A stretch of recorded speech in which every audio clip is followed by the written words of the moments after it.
Hey guys, I am Ibigandscary. I'm bringing you another StarCraft 2 replay, this time featuring in our top left-hand side GEGT's Ignite, our Masters level blue Terran in the bottom right. His opponent is Todes. This is indeed Lava Todes, who I have casted several times in the past. Evidently he's picked up a new clan. I wish him well, and he is part of Masters now too. Has always been, I'm assuming. I believe he was. I don't think he ever got up to Grandmasters. I might be mistaken. He's on the EU ladder, so I don't have all that info. I don't know how to look into that. Don't have access to his account, but I do know that he's a good player, and that we're on Belshir Vestige, which is a great map, and he's against Ignite, which has got a cool name, even though he didn't capitalize the first letter, which bothers me more than it should. It does. Terran versus Zerg, though, there's nothing to be worried about that matchup. Everybody loves this matchup.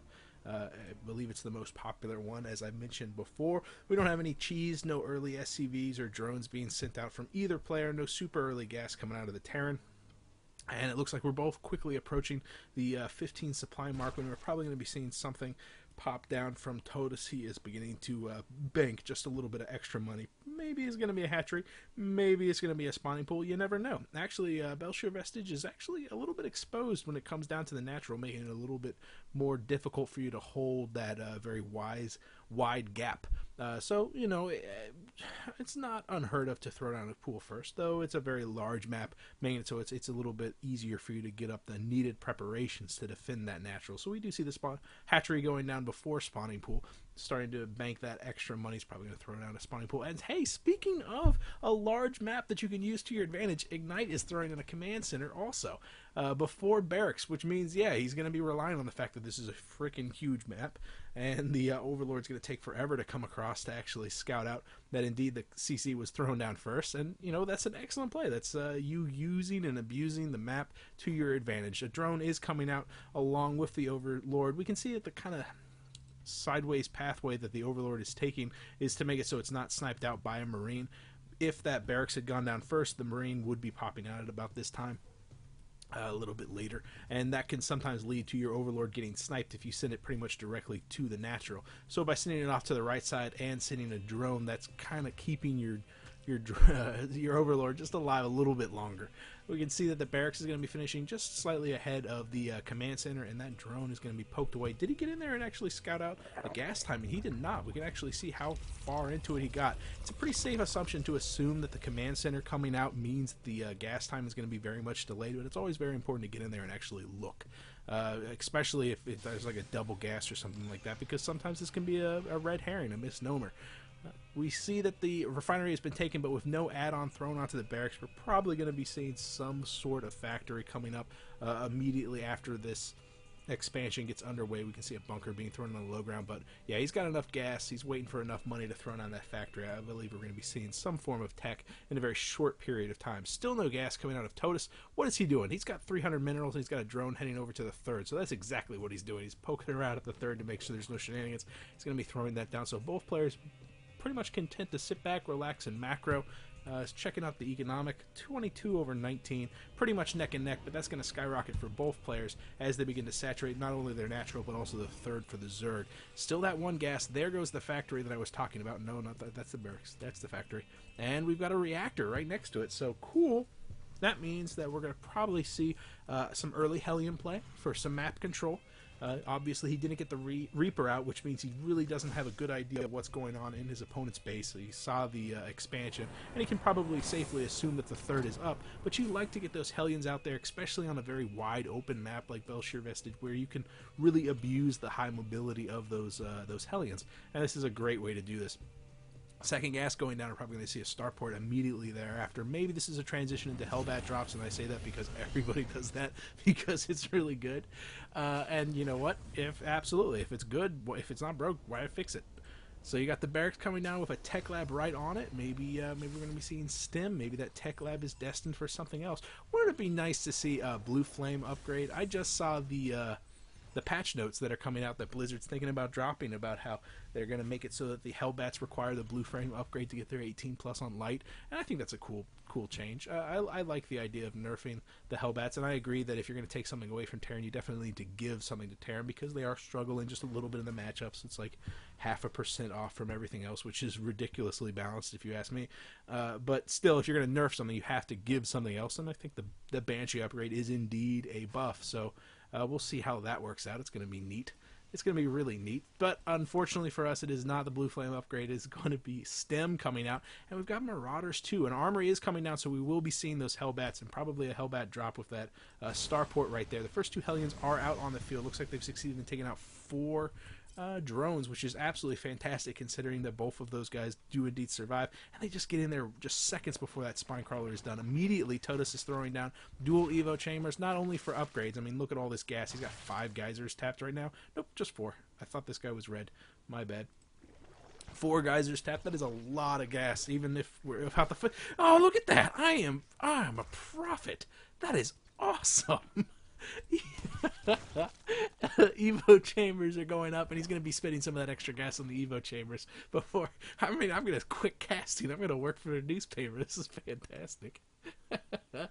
But what tech is going down? Todes has got nothing. He's got Lair coming up. That's excellent. There goes the +1/+1. Speed is just now finishing, and that's good because I mean he's got to worry about those Hellions and yeah, he's getting a spine crawler up there. He really needs to work on that creep, connect the third. He's got two little poop creamers. Todes is going to be hitting his stride in a couple of seconds. However, if anything's going to stunt the stride of a Zerg player, it is a Hellbat drop and accompanying with 4 Hellions.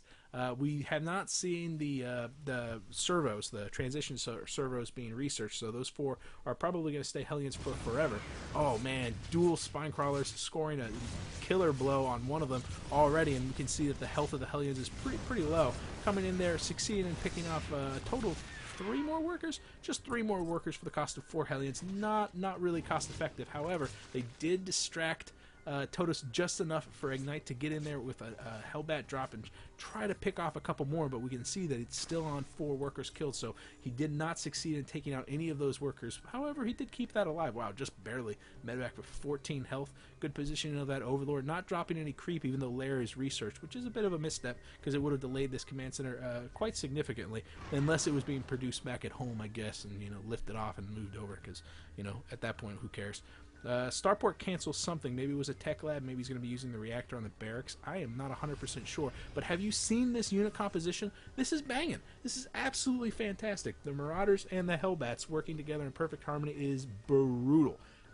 Hellions, the Hellbats just absolutely absorb and crush the Zerglings. And then if the Zerg has elected to get up a Roach Warren, the Marauders make mincemeat out of the Roach Warren, which is really the go-to panic unit for any Zerg player. However, unfortunately for him, Todes has gotten up a Spire, he's gotten up a Baneling Nest, which I believe, yeah, right here. Baneling Nest, which is already started on the centrifugal hooks. 2/2 on the way with +1 just now starting for Ignite. So Todes has pretty much got the grade A unit composition that's going to deal with this because nothing here can shoot up. Mutalisks are going to make mincemeat out of it. However, Ignite is moving out right now. He needs to hit very, very fast before these Mutalisks gets up. And oh no!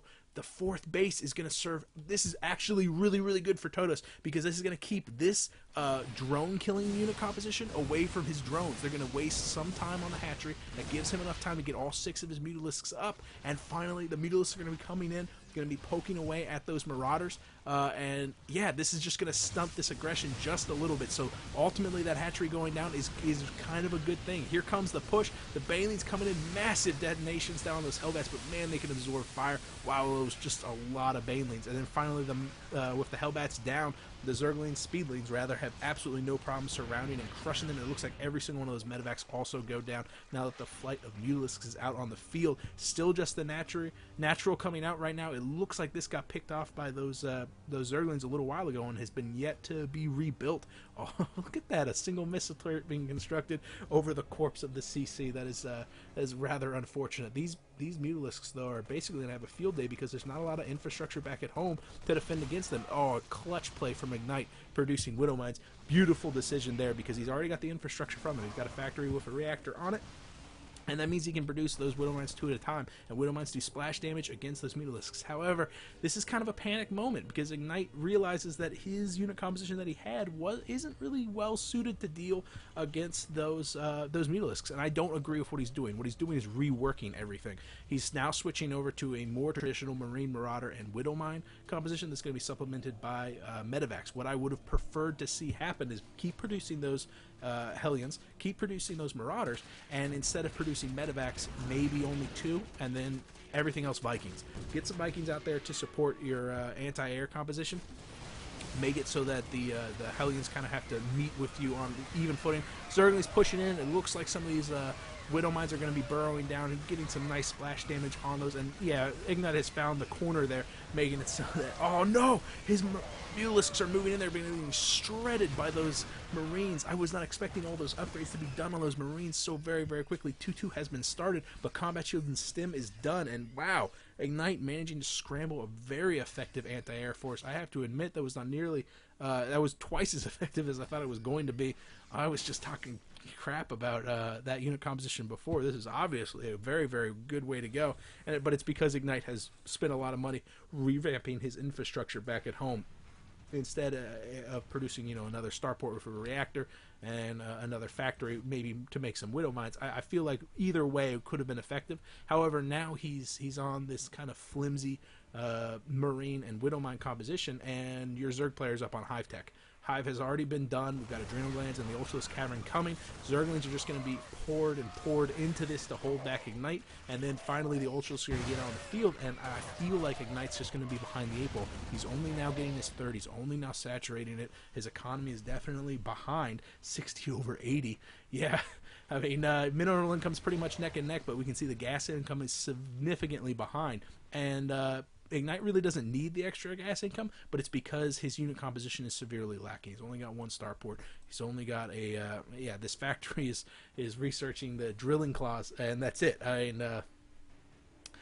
feel like Todes has a very strong advantage in tech. He's up on tech 3. He's got the Ultralisk Cavern out. I would love to see the Infestor Pit work on the Pathogen Glands if it hasn't done already. Oh, look at that. Already done. Fantastic, because nothing spells dead Marines like Ultralisk bearing down on Marines that have been fungal growth, and this right here is just a beautiful place to get a fungal growth on. Infestors are so commonly overlooked in the type of composition that Todes is working towards, and I really, really hope he remembers to get them. He hasn't gotten them yet, and he's producing those Ultralisks, so that the time to produce them is now. He's got a lot of minerals saved up, not a lot of gas, and that's surprising, because a lot of these bases have been up for a very, very long time. I guess he is spending a lot of money on a lot of tech. I mean, look at all those upgrades. Here comes a little bit of a poke from Ignite. Good spreading of all of his Widow Mines. What a hit on all those Banelings. However, the last vestige of Banelings just managing to blow up just a little bit on those Marines and score a clutch blow. That was brutal, all those Widow Mines. And no Overseer here to scout all these Widow Mines in production, burrowed, I guess. They're burrowed right now. We have a single Spore Crawler being produced, though. That's going to provide some detection. I guess those drones are going to get blown up in a couple of seconds.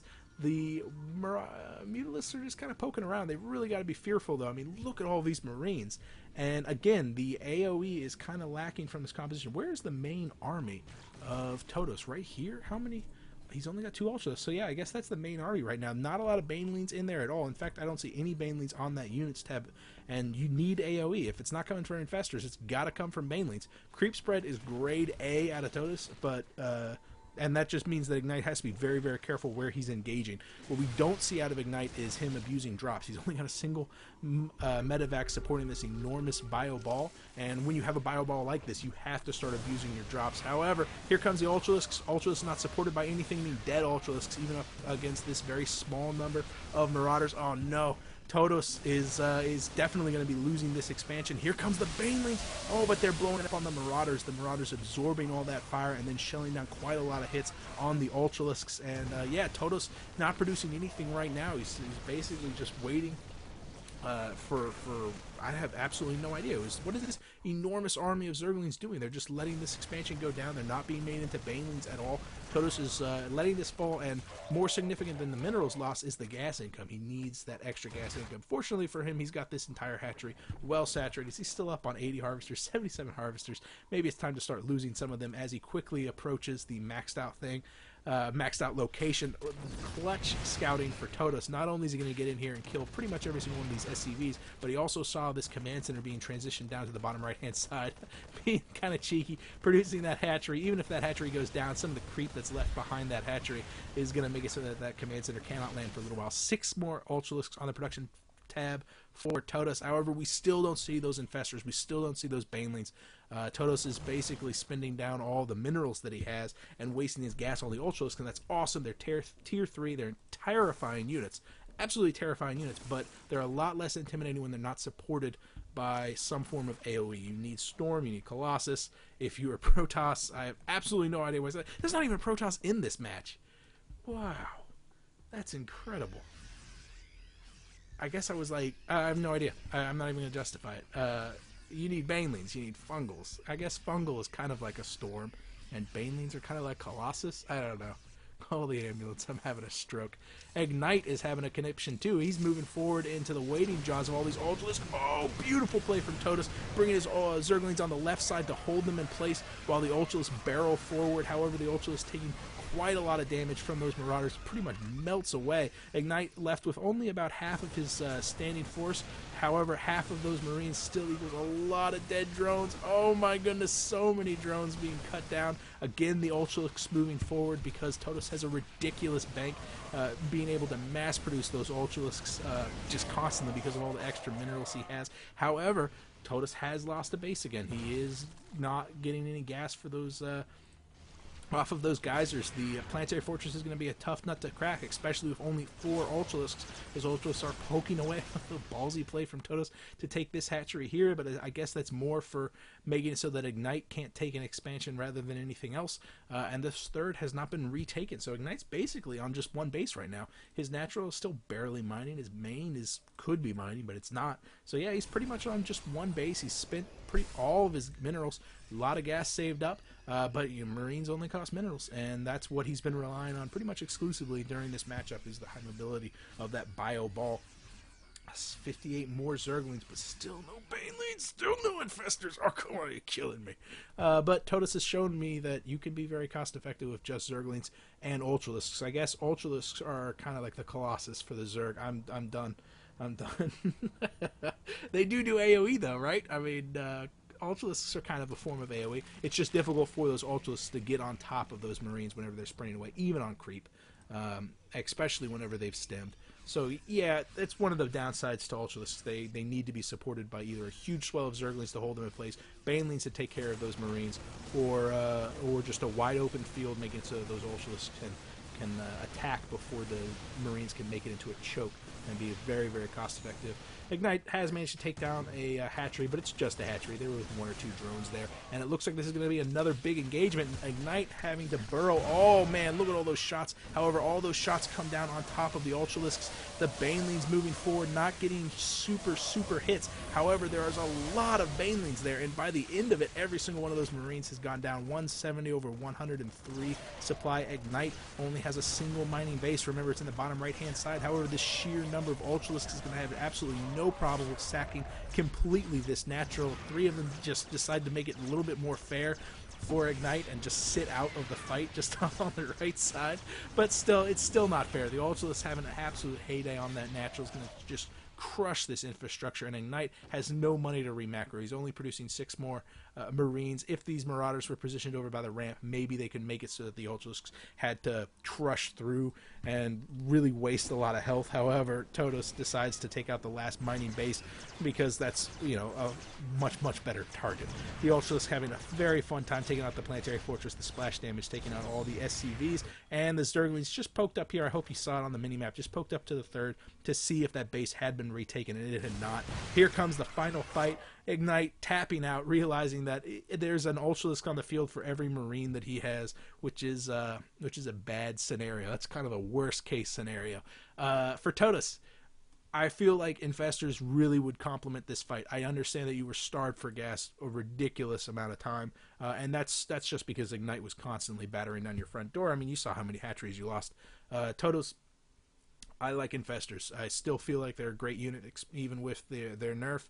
Fungal growth takes a little while to get used to, but you can totally lead a target. You've shown that you have the multitasking ability with the positioning of your Zerglings. And you had the mainlings later on, so you understand how important it is to get that AoE damage. And Infestors are all just very, very nice. They're very versatile, very cost effective. Ignite, you had a really cool unit composition early on. You had those Hellbats and you had the Marauder mix, and those Marauders especially can make mincemeat out of these Ultralisks when they get on the field. But because that was shut down by those Mutalisks come out on the field and you're like, oh no, I don't have AoE. What do I do? How about a total tech switch? No, that's the wrong answer, man. You have an answer already built into your units. Your Marauders and your Hellbats come with a ridiculous amount of HP. They don't need medevacs to support them. You need 1 or 2 medevacs on the field so you can do Hellbat drops and keep your enemy contained and kind of stunted on the economy, but you don't need 8 of them supporting your force. You only have a single starport right now, and that's a mistake too. You need another one, but whatever. If you get a second starport with a second reactor, you can produce 4 Vikings at a time, and that is a lot of anti-air. Maybe you switch over one of your factories to a reactor and produce a couple Widow Mines to protect your mineral line against those Mutalisks also. However, you don't need to produce 4 more barracks to produce a ridiculous number of Marines just for anti-air. Missile turrets and Widow Mines and Vikings are all legitimate sources of anti-air that can hold back a small number of Mutalisks. We only saw like 9 Mutalisks out of Todos the entire game at a time. It wasn't like it did not necessitate that massive change, and I think that was just because Ignite is used to losing if he sees that huge swell of Mutalisks. I think that's an overreaction. I feel like he should stick to his guns, stick to his build, because that is an awesome build, and it's kind of appeared in the last couple, like I've noticed it more and more over the last like 3 weeks, is that Hellbat and Marauder mix, and its direct result is because of Ultralisks. It does so well against the Zerglings and Ultralisk composition. It really, really is nice. It's good. It's good. I feel like there's an answer against those Mutalisks, and I think it's Hellbats. Vikings. Whatever. That was a great game. Thank you, Todos, for sending that to me. I've got a couple more games from him. I hope that every single one's as exciting as that. If you guys like my casting, you could send me a replay you want me to cast. So you could PM me here or on Reddit. One way or another, I will see you guys later. I am Ibigandscary. Bye.